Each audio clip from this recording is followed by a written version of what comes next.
Va a 1000 por hora, ¿verdad? Esa alabanza. Hay que tener buenos pulmones para cantarla.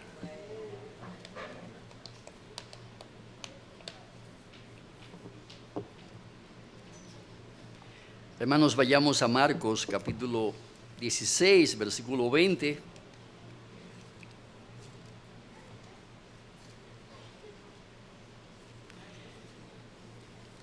Estamos viendo que los discípulos predicaron el evangelio por todas partes.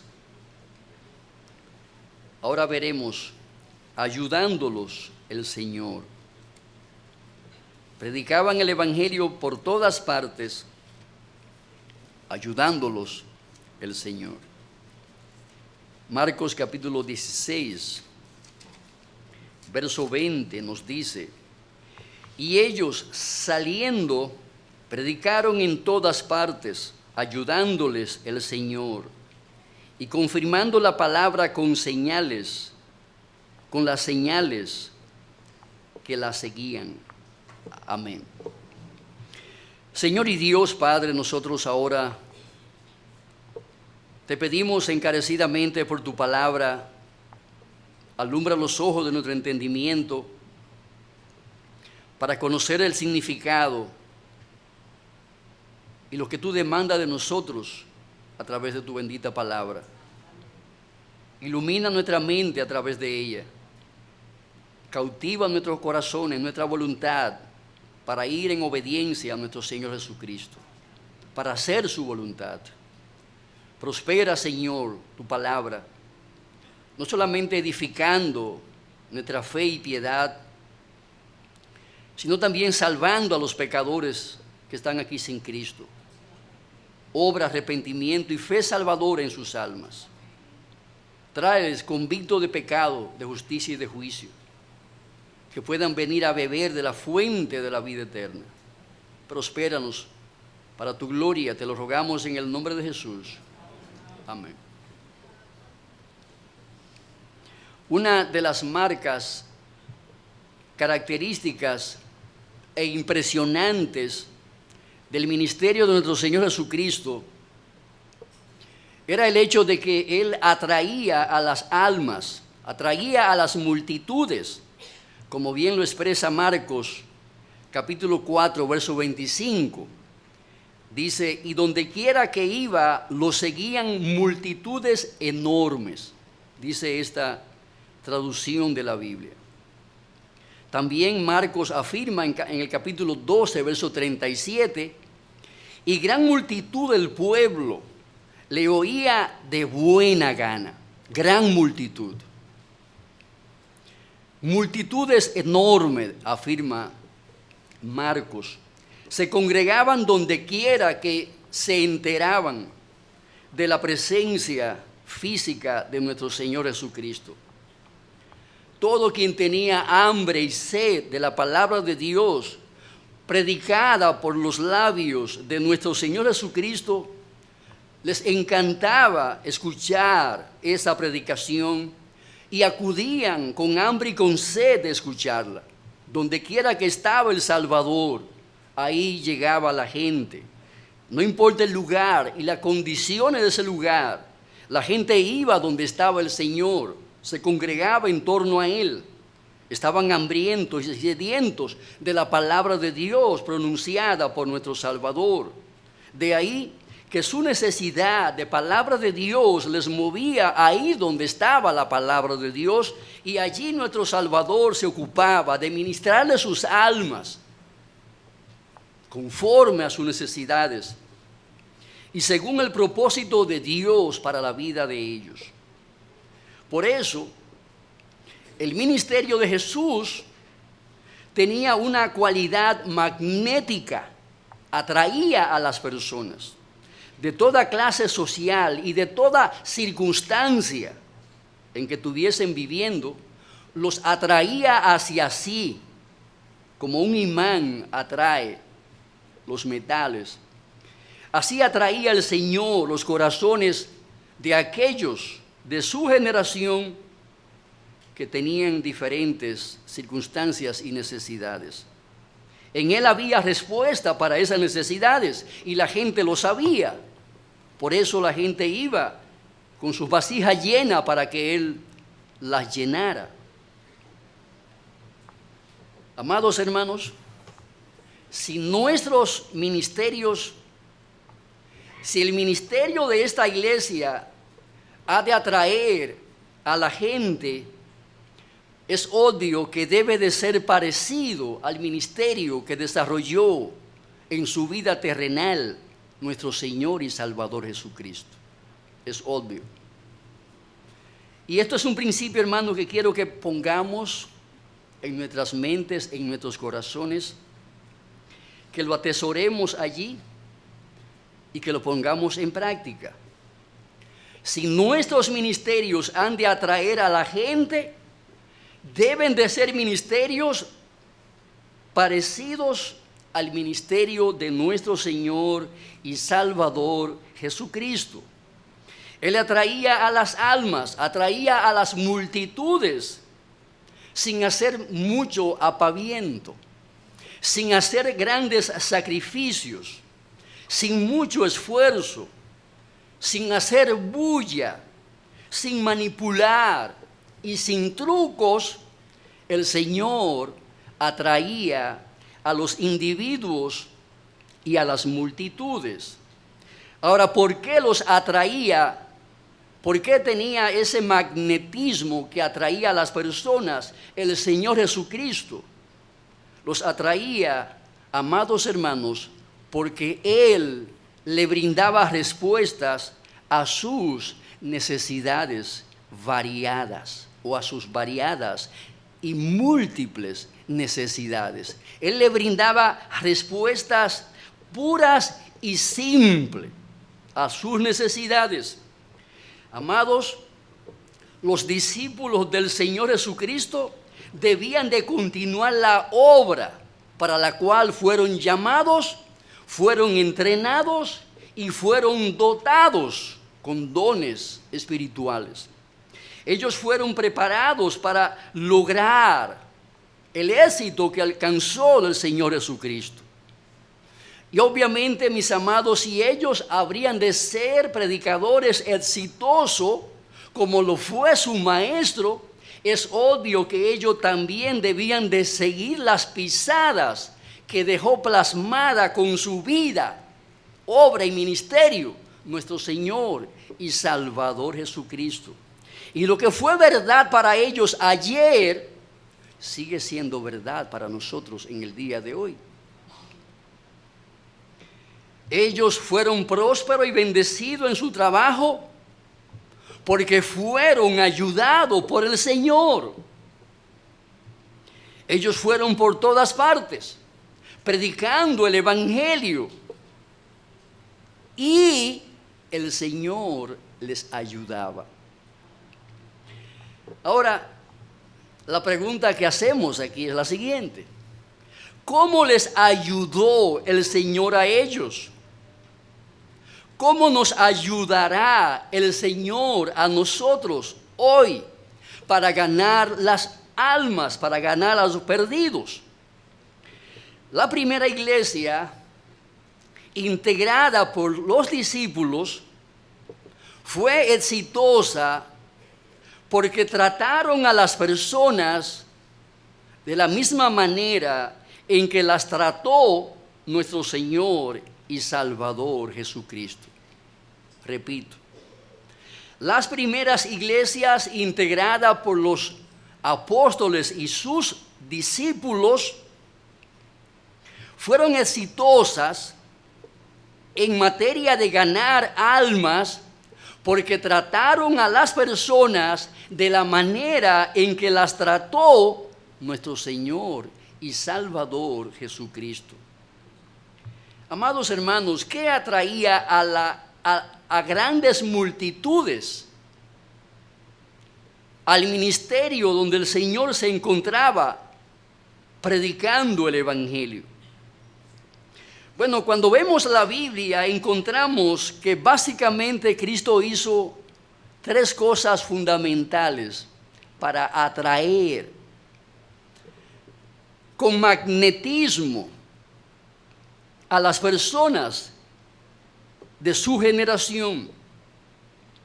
Vemos, en primer lugar, que nuestro Salvador se dedicó sobre todas las cosas a amar a las personas. Se entregó a amar a las personas y lo amaba de una manera compasiva.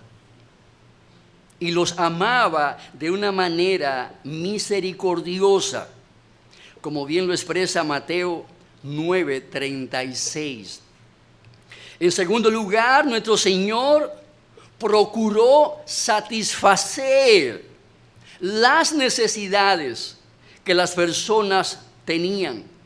Él procuró llenar el vacío existencial que había en el corazón de las personas.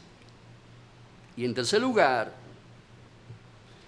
nuestro Salvador fue magnético porque Él enseñó con pasión la palabra de Dios. Enseñó de manera apasionada la palabra de Dios y lo hizo de manera práctica, de manera interesante, de manera que les resultaba provechosa a quienes la recibían. Él no predicó como dando golpes al aire. Todo lo que de su boca salía era palabra dirigida y enfocada a ayudar a la gente. Primero que nada, a ver sus pecados. Y segundo, a resolver sus problemas de pecado, sus problemas de vida a la manera de Dios. Veamos en primer lugar que el Señor nos ayudará a nosotros a ganar a los perdidos si las traemos a través del puente del amor. El Señor nos ayudará a ganar a los perdidos si los atraemos a través del puente del amor, para que tengan contacto con Dios, para que tengan contacto con el Señor Jesucristo, para que tengan contacto con la fuente donde han de satisfacer todas sus necesidades espirituales y materiales también. Vemos que nuestro Salvador amaba entrañablemente a la gente que se hallaba en un estado y condición perdida. Vemos que a Él le encantaba compartir con la gente y pasar tiempo con ellos. Por eso se ganó el mote de amigo de los pecadores. ¿Por qué lo designaron con ese mote? Que era un mote, en esos tiempos un mote muy despectivo. Él era amigo de los pecadores. Y mis amados hermanos, esa fue la clave que le valió a él para lograr la salvación de los pecadores.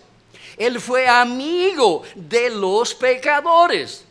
Por eso su vida, su ministerio, su predicación fue un imán poderoso que atraía a los pecadores, que necesitaban justamente de alguien que le liberara de la esclavitud de esos pecados.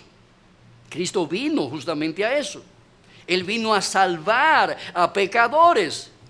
Por eso, para salvar a los pecadores, lo primero que Él hizo fue hacerse amigo de ellos. Y eso implicaba pasar tiempo con los pecadores. Eso implicaba invertir de su vida para servirle a los pecadores en las necesidades que tenían esos pecadores. Y amados hermanos, ese es el método de Cristo. Si usted y yo vamos a ser exitosos en la obra de ganar pecadores, es ahí la fórmula de Jesús. usted y yo tenemos que ser amigos de pecadores. No se puede ganar a nadie siendo enemigo. No se puede ganar a nadie siendo personas que tienen desafecto por los pecadores, que no tienen ningún tipo de interés ni de motivación por los pecadores. Jesús era amigo de los pecadores. Por eso atraía a las multitudes, porque de cada uno de los miembros de esas multitudes, él era un amigo. Él era un amigo cercano, alguien a quien se podía tocar, a quien se podía palpar, a quien se podía abrazar, a quien se le podían con confianza comunicar los problemas, las necesidades, las adversidades, las circunstancias que estaban afligiendo sus almas. Eso es un amigo. Tenía su oído ahí siempre abierto. Dime, ¿cuál es tu problema, mijo? Ay, mira, yo soy ciego, nacimiento. Toma, resuelve tu problema. En el nombre de Jesús, en el nombre del Padre, ve lo que tiene que ver. Problema resuelto.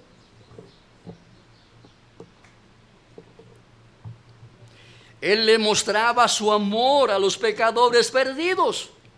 Lo hacía con sus gestos, lo hacía con sus acciones, lo hacía con sus palabras, los hacía con sus emociones, que se identificaban con el que padecía cualquier clase de necesidad o aflicción o prueba.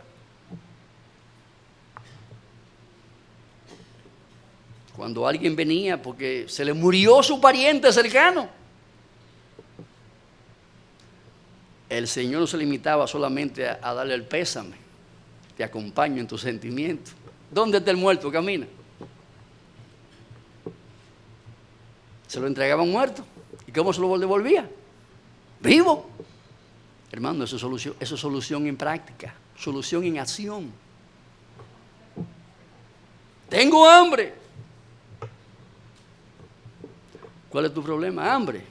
Sí, tengo hambre. ¿Dónde está el pan? No hay pan, se acabó. Más quedan 3. 7,000 muertos de hambre, lleno de pan hasta lo último. Hermano, eso es solución de problemas. Se identificaba con aquellos que estaban atravesando circunstancias adversas. Él amaba a todo el mundo y recibía a todo el mundo. Desde los niños hasta los ancianos. No había diferencia de edades para sus afectos. No había diferencia de clases para sus afectos. Amaba entrañablemente a todo el mundo. Él era amigo de pecadores. ¿Qué clase de persona es usted? ¿Qué clase de persona soy yo? Es la pregunta que debemos de hacernos.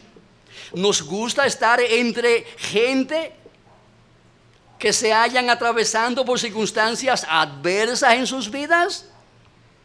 ¿O nos repelen los problemas de los demás? No me gusta juntarme con fulana porque esa mujer no me habla de problemas. ¿Y cómo reaccionamos muchas veces? Botando la calle para no encontrarme con esa persona, porque es que cada vez que abre la boca nada más de problema y de problema. Y de problema yo estoy lleno, estoy cansado. Así reacciona mucha gente. Así obra mucha gente. ¿Le gusta a usted estar entre la gente? Ama a la gente, ama a todos y a cada uno. De aquellos a quienes Dios en su providencia cruza en su camino, los ama entrañablemente, busca ayudarle, servirle, ministrarle conforme a sus posibilidades, o los evita. ¿Huye usted de la gente? ¿Cuál es su concepto de las personas? ¿Le importan las personas? ¿O es usted esa clase de persona que no se relaciona con la gente? Que es escurridizo, huidizo, que no quiere cruzar su camino con nadie. Eres de aquellos que dicen tú en tu casa y yo en la mía. No te metas en mi vida, que yo no me meto en la tuya. Yo no busco a nadie para que nadie me ande buscando a mí. Hay mucha gente así. Otros dicen, si me hablan, les hablo. Si me saludan, les saludo. Y si no me saludan, no les saludo. Si no me hablan, no me hablan. No le hablo. Si me sonríen, entonces les sonrío. Si no me sonríen, me mantengo serio. Serio. Amados hermanos, la llave para el crecimiento de la iglesia es amar a los incrédulos como los amó el Señor Jesucristo. Tú debes, como parte de la iglesia, entregarte a eso, a amar a los incrédulos como los amó el Señor Jesucristo. Si no amamos a los perdidos como lo amó el Señor Jesucristo, no podremos hacer los sacrificios que son necesarios para poder servirle en sus circunstancias, adversidades, necesidades, problemas y pruebas que les afectan. Nadie que no ame hace nada por otro. Eso no es verdad. ¿Quién se ensuciará la mano por alguien que no ama? ¿Quién se ensuciará la mano? ¿Quién se meterá en el lodo a levantar al que está caído en el lodo si no le ama?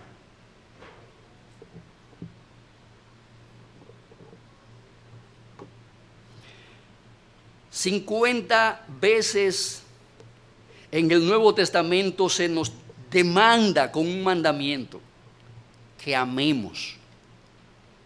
¿Y por qué se repite tantas veces el mandamiento de amar? Amado, ¿sabe por qué? Por lo difícil que es amar.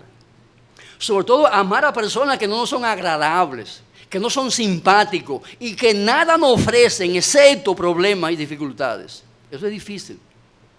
Por eso 50 veces la Biblia manda, ordena, da un decreto para que nos entreguemos a ese deber que debemos de cumplir. El problema es que si no amamos, ¿qué nos enseña 1 de Juan capítulo 4 versículo 8? El que no ama, ¿qué? No ha conocido a Dios, porque Dios es amor. Entonces, si usted no es capaz de amar a esa persona incrédula que está a su lado, llámese su hijo, llámese su papá, llámese su mamá, llámese su vecino, su compañero de trabajo, su compañero de estudio. Si usted no le expresa amor a esa persona, si no le revela el amor de Dios en su corazón, para que esa persona conozca de ese amor de Dios, ¿qué es lo que dice ahí?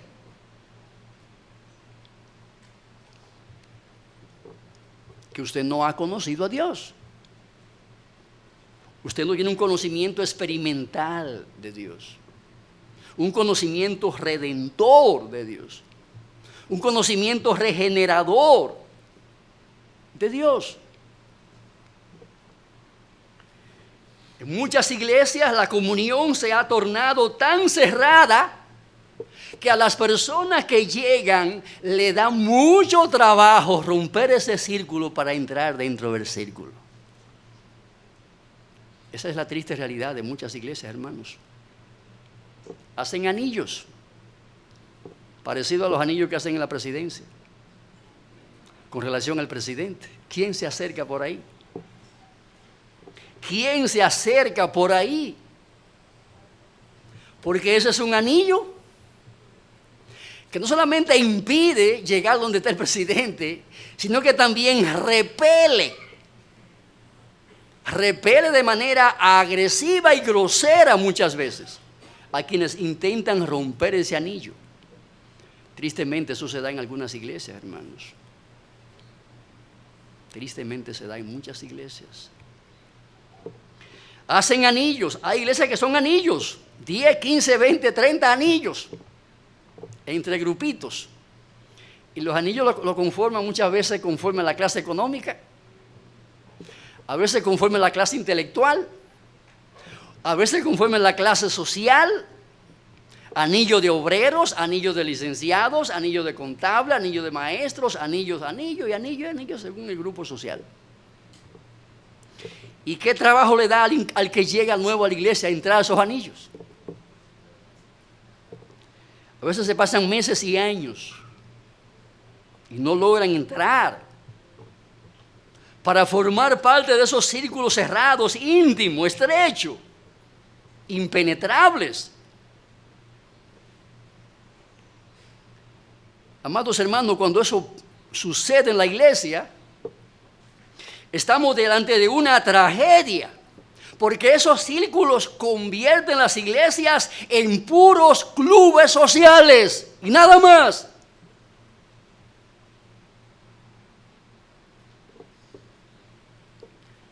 No atraen a los incrédulos y no habrán conversiones en ese contexto, en esa iglesia local. Y si no hay nuevas conversiones, esa iglesia está destinada a desaparecer de la faz de la tierra. Porque si bien es cierto que ellos no dejan entrar nueva gente a ese círculo, el diablo se ocupa de romper ese círculo para sacar a la gente para afuera. Porque cuando esos círculos son permeados por el egoísmo, terminan peleándose entre ellos y desbaratando las iglesias. Por eso tristemente vemos muchas iglesias que son como las guaguas. Son como las guaguas que van por la autopista cogiendo gente en una parada y bajando gente en la siguiente parada. Usted camina, se monta en la guagua aquí, cuando usted viene a ver, en 2 o 3 paradas ya no le queda nadie.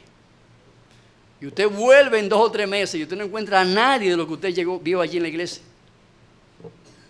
Vive continuamente reciclándose. Gente llegan, gente se van, gente llegan, gente se van. No perseveran en la iglesia local.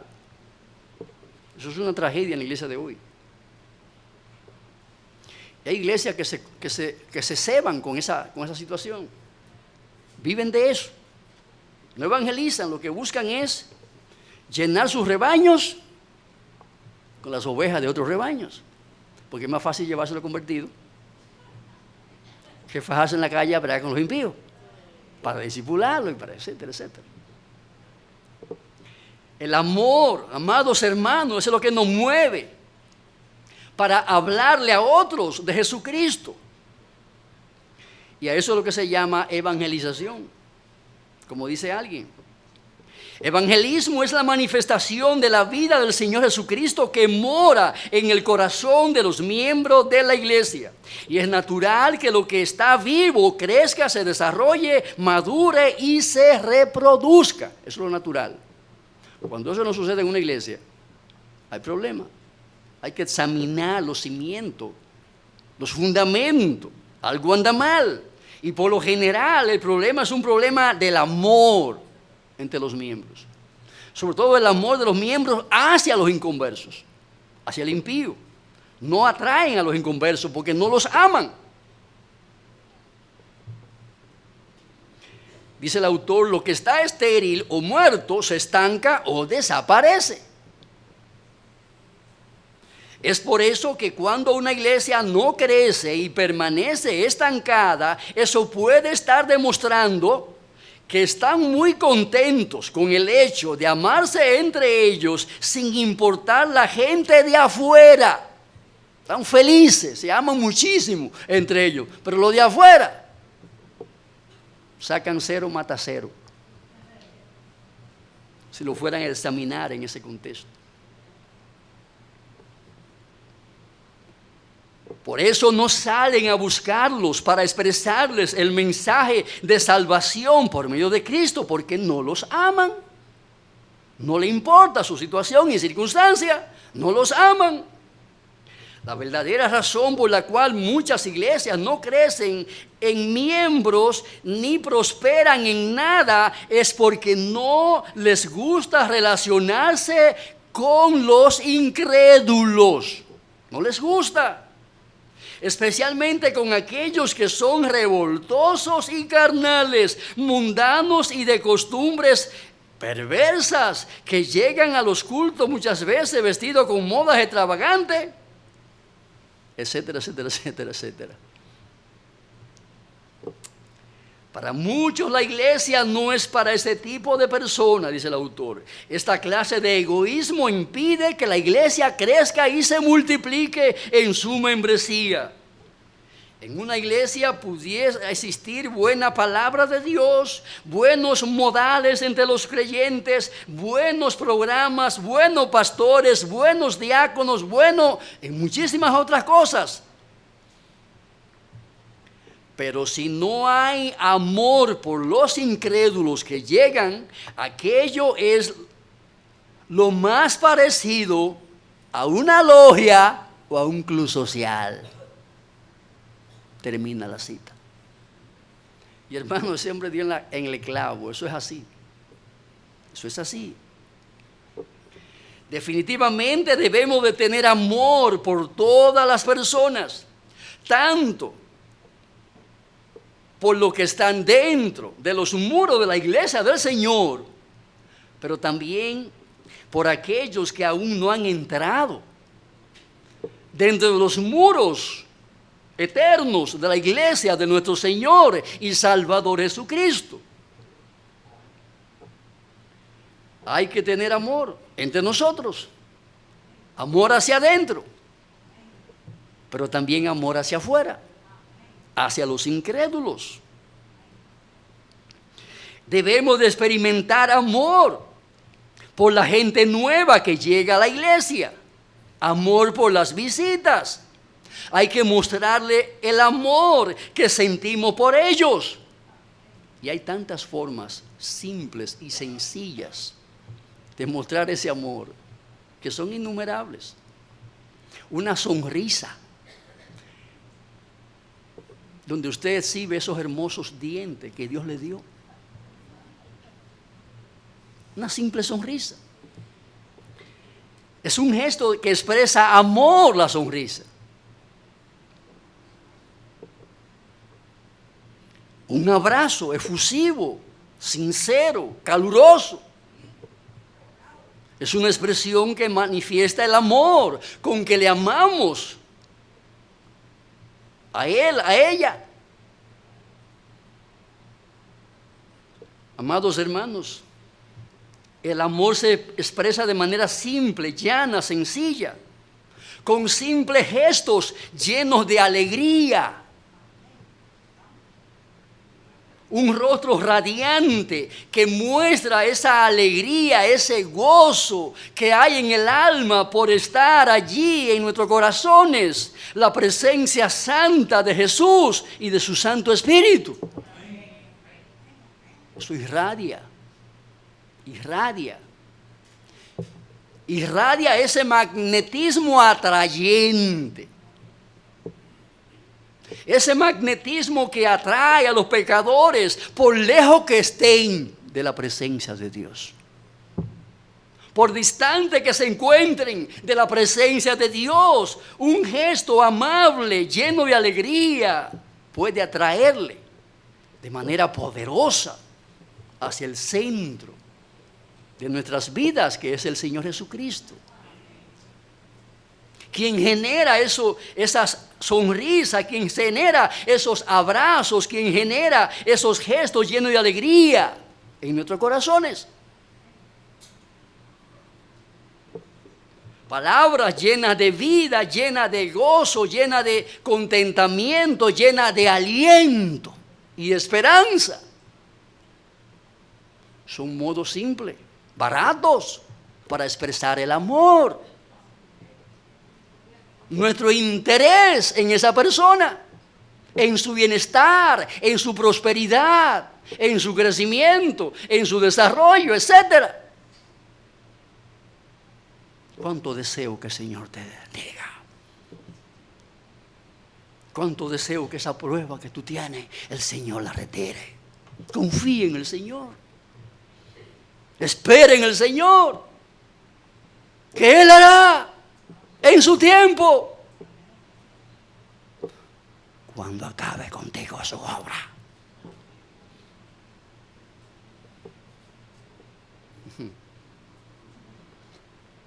Los apóstoles eran expertos en eso. Experto. La gente se queja hoy de los problemas, pero los problemas que vivía esa generación eran problemas terribles por las limitaciones que tenían, económicas, de toda la clase, terribles. Pedro le escribía a los que estaban en la diáspora. Esos creyentes estaban sufriendo el embate de la persecución en esos días, el despojo de sus bienes, de su familia, y el destierro, sufrimiento, hambre, persecución, cárcel, etc. Pérdidas de su confort material. ¿Y cómo les anima el apóstol Pedro?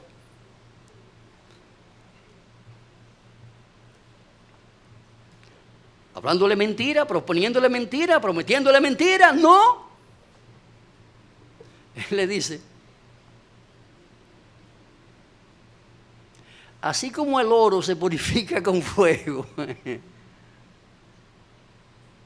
así también es necesario que vuestra fe, más hermosa que el oro, también sea purificada con el fuego. Tranquilos.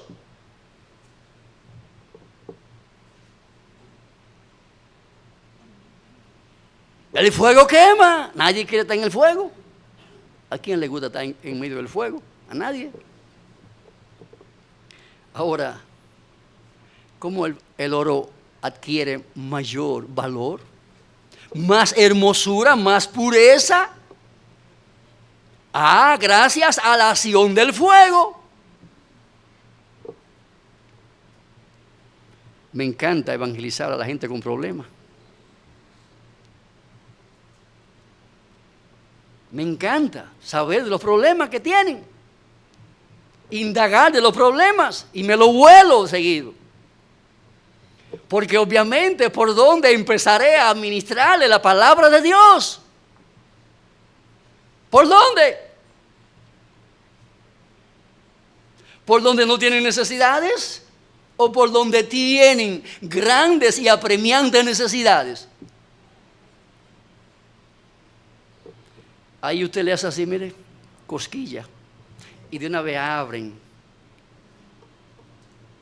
sus orejotas para oír lo que Dios tiene que ministrarle a sus corazones. Como respuesta para sus necesidades y circunstancias adversas. Muchos matrimonios que han llegado a mi oficina con graves problemas, personas inconversas. ¿Cuál es la fórmula? ¿O cómo le entro con el evangelio, hermano? Hablándole de las respuestas de Dios para sus necesidades en el matrimonio. Hay evangelio para eso también. Problemas económicos. Hay montones de textos bíblicos que hablan de cómo lidiar con los problemas económicos. Y usted lo puede usar para evangelizar a la persona. La palabra es medicina para todos los males. Para todos los males. Para todos. Ahora usted debe de conocer la palabra para poder ministrar la palabra a las circunstancias y necesidades de manera aplicativa, pertinente, en la circunstancia que la persona está experimentando, está viviendo. Por eso Jesucristo, donde quiera que llegaba, la multitud lo arropaban. ¿Por qué, hermano? Porque predicaba la palabra de manera pertinente y aplicativa a los problemas que la gente tenía. Y ese es el método de hoy. Eso no ha cambiado.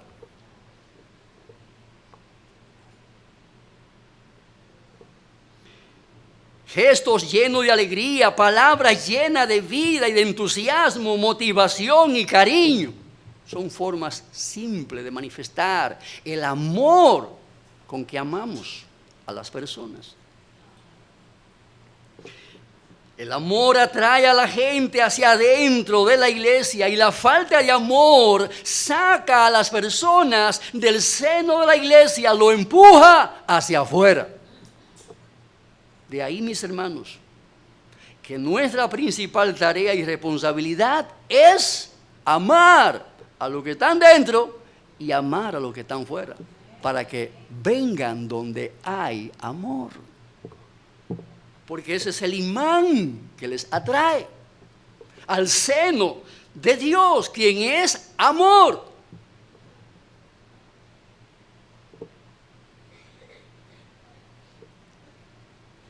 ¿A cuántos hemos empujado hacia afuera de los límites de la iglesia por falta de amor en nuestro trato para con esa persona?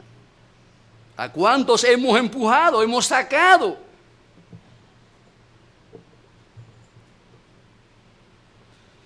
Debemos, en ese contexto, amados hermanos, empujar a la gente hacia adentro. ¿Y cuáles son los brazos o las manos con que debemos de empujarlo? Es a fuerza de amor, hermano. No hay otra manera. A fuerza de amor. Es como debemos de atraer y empujar hacia adentro de la iglesia a aquellos que están fuera, a fuerza de amor. No es con espada, tipo los islamitas, que es a punta de bomba y a punta de fusiles y a punta de otras cosas más, que ellos atraen y seducen a la gente. O a punta de dinero. Tenemos un problema serio aquí con Haití ahora mismo, con el tema del islamismo. Una de las cosas que me ha sorprendido últimamente, en los últimos viajes para allá, es que he visto varias sinagogas en el norte. Nunca las había visto. Ahora cuando fui, vi por lo menos 2, recién construidas. Esa gente llega con mucho cuarto de petróleo. Y allí empiezan a repartir dinero a diestra y a siniestra. Y cuando usted viene a ver, usted tiene allí aquello convertido en un Islam. Y eso es un problema serio, serio realmente. Aquí no se han dado cuenta todavía del asunto, porque como aquí viajan poco para allá, no lo ven. Pero estos ojos ya lo vieron. Y eso es una tragedia, hermanos, eso es una tragedia realmente. Porque esas religiones no son otra cosa que encarnaciones del diablo. Todo lo opuesto al amor está encarnado en esos grupos islamitas, como sabemos. Estamos llamados a traer a la gente hacia adentro de la iglesia a través del poderoso motor del amor. Y en este contexto debemos de usar el amor como la bomba es usada. La bomba no, ¿cómo se llama? Sí, la bomba creo que se llama, para lo que se usa para traer el agua, para sacar el agua de la cisterna y llevarla. Una bomba. Estamos llamados a succionar el amor de Dios. Somos esa bomba que succiona el amor de Dios y lo lleva al corazón del inconverso. ¿Eres tú esa bomba que succiona el amor de Dios y lo lleva para regar el corazón y la vida de ese impío, de esa impía que está en tu casa, en tu trabajo, en tu escuela? Amados hermanos, estamos llamados a hacer esas bombas que sustraen el amor de Dios y lo riegan hacia adelante. Estamos llamados a eso. Es así como debemos de llenar la iglesia del Señor Jesucristo. Mediante ese método bíblico divino, porque ese fue el método que usó nuestro Señor y Salvador Jesucristo. Estamos llamados a ser un criadero de amor. Un criadero de amor, un invernadero de amor, en donde Jesucristo es presentado a través de esa carta de amor que puede ser claramente leída en nuestras vidas, hombres y mujeres de amor. Amados hermanos, que Dios nos ayude a amar de esa manera. Que Dios nos ayude a amar de esa manera para atraer a los perdidos a los pies de nuestro Señor y Salvador Jesucristo. Es así como el Señor nos ayudará, como ayudó a los discípulos a predicar el Evangelio por todas partes. Comenzando en Jerusalén, aquí, en nuestra Jerusalén, yendo hasta Samaria, los barrios de alrededor, y hasta lo último de la tierra, a donde las alas del Espíritu de Dios nos lleven volando para llevar el santo Evangelio de amor de nuestro Señor y Salvador Jesucristo. Oremos para que Dios nos haga hombres y mujeres llenos, repletos del amor de Dios en nuestros corazones. A quien llega a esta iglesia, tenemos el solemne deber de amarle. Oiga bien lo que estoy diciendo. A quien el Espíritu de Dios trae por su providencia a esta iglesia, tenemos el solemne deber de amarle, aunque no se lo merezca. Aunque no se lo merezca. Ese debe ser nuestro compromiso. Debemos demostrarle nuestro amor, exhibirle nuestro amor. Y esto, amados hermanos, debemos de hacerlo por actos simples y sencillos. Usted no tiene que llevarle a un restaurante costoso para usted mostrarle cuánto le ama. Tiene que hacer eso. Pero usted sí puede invitarle a su casa para que se coma con usted la comidita del mediodía. Échale un chin de agua a la sopa, eso rinde muchísimo. Y lléveselo, invítelo. Ven, camina para mi casa, vamos a compartir allí un morito que tenemos, un asopadito que tenemos. Le echamos un chin de agua. Lo rendimos. No hay gran cosa, pero lo que tengo contigo te doy. Lo que tengo te doy. No tengo plata ni oro, fue lo que le dijo Pedro al famoso ciego aquel. Yo no tengo plata ni oro, pero lo que yo tengo te doy. ¿Qué tenía Pedro en su bolsillo para darle a este hombre? La gracia de Dios. ¿Y qué gracia le dio? ¿Qué gracia le brindó? En el nombre de Jesús, ¿qué? Levántate. Levántate, tu hijo, y anda.